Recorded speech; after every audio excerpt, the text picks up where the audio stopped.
Hey everybody, Shaman Hawk here for Shamanic Lodge. Um, I did a little video a while ago, and somebody in the comments like, "Hey, could you just explain that shamanic exercise that you give people in the very beginning of training, or maybe just even the beginning of their journey?" And yep, that's what's happening today.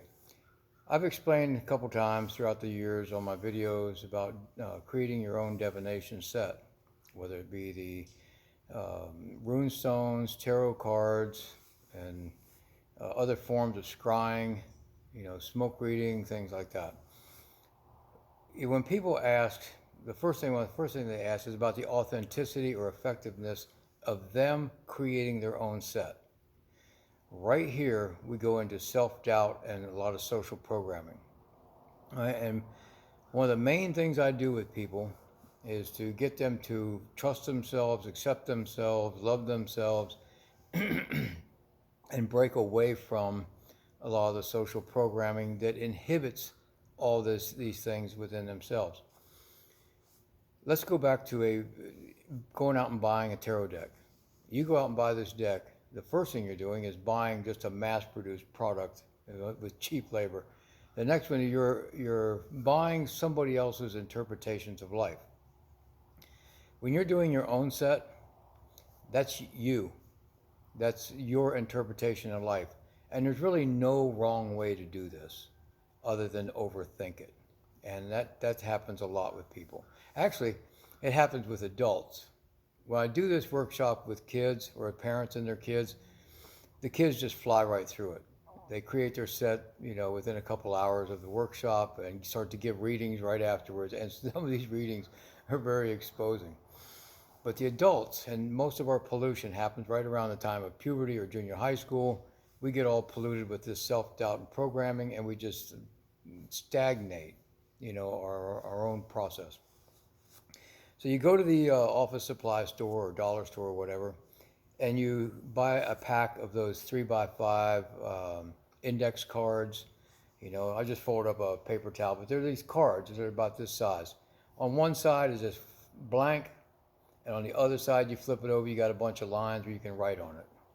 And what you would do, I'll just go ahead and draw a little example here. You come up with at least 50 aspects of life, words. And I have to give a list in a class. I'm not going to give it to you if you're going to do it on your own. So I'm just going to write down like life.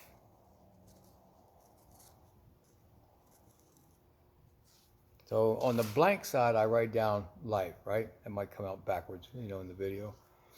And then I say, okay, I need a symbol or a picture to do that. And I'm going to draw a stick tree. Okay? So that's my first tarot deck, my shamanic deck, right? And so I come up with life and I make a tree. On the back side, I turn it over and I write an explanation of why that tree represents life. Just that simple, okay? And so you start off with 50 of these, at least 50, because 20 is easy, all right? And you just flow with it. And people say, well, how long does it usually take if somebody to do this? And I say, well, between a week and a month, if they're really dedicated to it. But let me give you some more important things to think about, all right? And when I say there's no wrong way to do it, people say, well, what's the right way? The right way is your way. And you have to understand that in real shamanism, which was like the first science, it's about asking questions about life. It's about exploration, and you are the first and most primary subject for this exploration.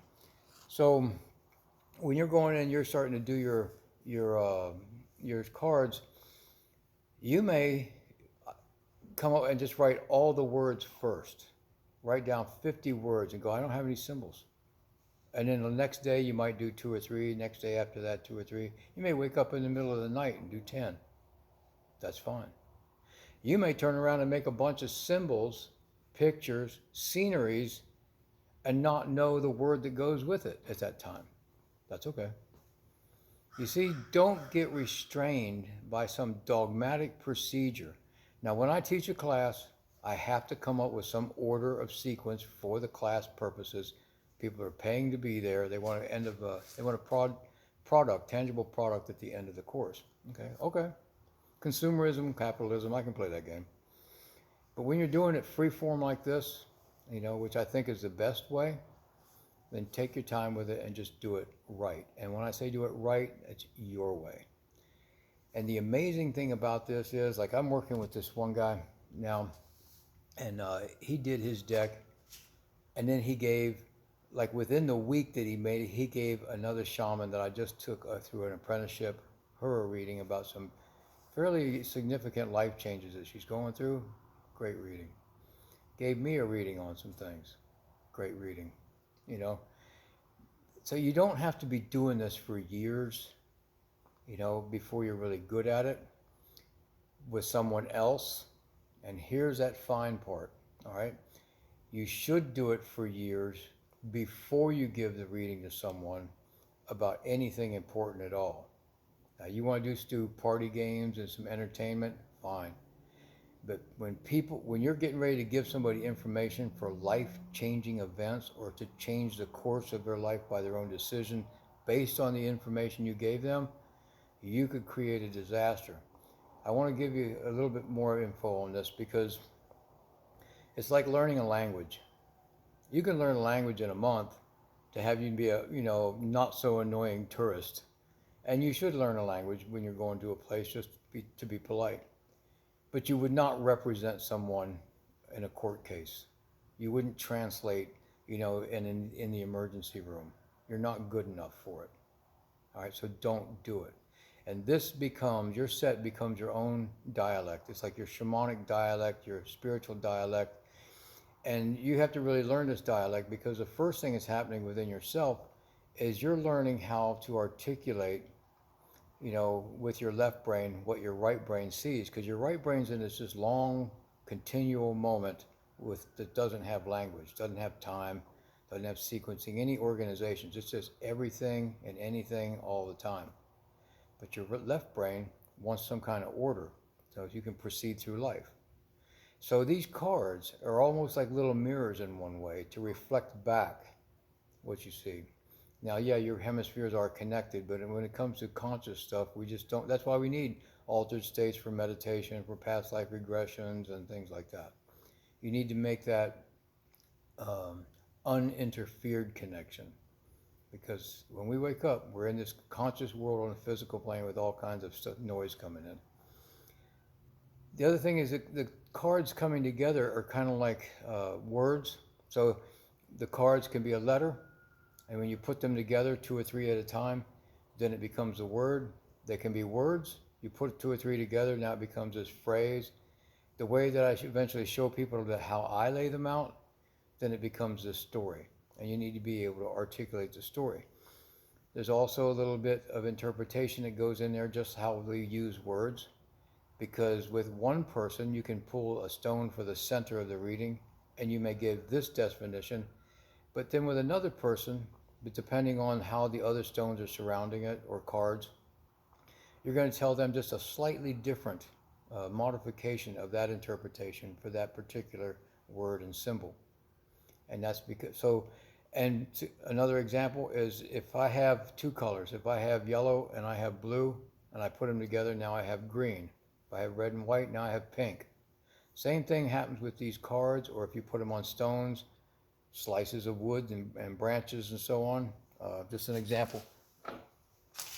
Cut this stick and it makes nice little rune stones. But so as the cards or colors can blend together and create something new but unique unto itself, then so can the cards or the stones or the wood blocks that you do your set on. See, so it gets, when people think about it, like they listen to his videos, it's like, yeah, okay, but then when they start to really do it, I'm getting all these emails about, wow, this is just amazing. And I get these descriptions of what they're going through. And to them, it's this big journey. It's a lot of revelation about self. But in reality, I hear this a lot, just little variables, because people are unique. So this is something I really invite people to do. It's a great exercise. This is one of the exercises that cause big changes that other people in the New Age business are just like, this is their bread and butter. They're like, you just give away all this stuff. Because it's 101. This is Shamanism 101. It's a foundation, and what happens with a lot in the New Age scene, they take 101 and they want to break it up into beginner, intermediate, advanced course. Advanced 101. You see? So yeah, I give away this stuff. It's beginner stuff, but it's how to begin the right way when you're doing something like this. The other part about this is I've been doing readings for a long, long time, 40 plus years, and with all kinds of mediums for divination. But no one's going to give you a better reading than you will. And so when you're doing this deck of cards, let's say, this is you in that 50. You can do 60, 70, it doesn't matter, but at least just do 50. This is you. So when I sit there with an interview with someone, and to begin, whether it's an apprenticeship or just an appointment, it's a 2-hour minimum. And I don't really get the truth from people probably until that last half hour, 20 minutes, because it takes them a while to shuffle what we do, because I have exercises we do during the interview. But I can know more about that person by looking at their divination set that they created in 10 minutes than they can talk about in 2 hours. That's how much revealing it is. And that's how much revealing it's going to be to you. And this is the big journey. People want to go do all the retreats, do all the drugs, the ayahuasca. It's a drug, okay? Just keep it simple. Do all this stuff, and then they have to go to another one and another one and another one. I have 2 exercises. This is number 1. And you do this one, and you get to where we can have a conversation, and I can help you do your first reading per se, and help you with the interpretation of that. Now you're on your way, and you're going to be like, wow, it was really that easy. And I'm going to tell you, people, all this stuff, no matter how allegedly advanced it is, all of this stuff in the metaphysical and the shamanic realms and teachings, all of it's really, really simple. You just got to get out of your own way. And that's one of the big things I do, is I help people get out of their own way and launch them into their shamanic path, or just use some of the shamanic aspects to be able to just change their life in a really positive way. At this time, the invisible and chaos and the chaos behind the scenes is more than I've seen in my 64 years. And another reason why I really want to give away a lot of this stuff is so people can take it upon themselves to make their own changes, and by then assuming the responsibility of making your own set, taking charge of your own life, that's how you really change the world in a really, really great way. You can write me at shamaniclodge@gmail.com. I try to get back with everybody, but I can't do a lot of lengthy follow-ups on things because I'm getting lots of people writing me. And so I have to keep it to like 1 or 2 returns, and just you can leave comments, and then I can do other videos like this. But I just can't do that. If you want longer time, set up an appointment with me, and we can do that over the video chat. But try it. Realistically, what do you have to lose?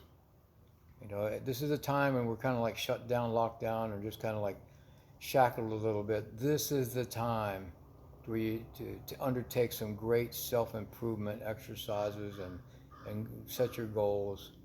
Because one of the best things that we can have is people who are truly awake in the shamanic sense, not the New Age or political sense, but awaken into the 3 different forms of reality.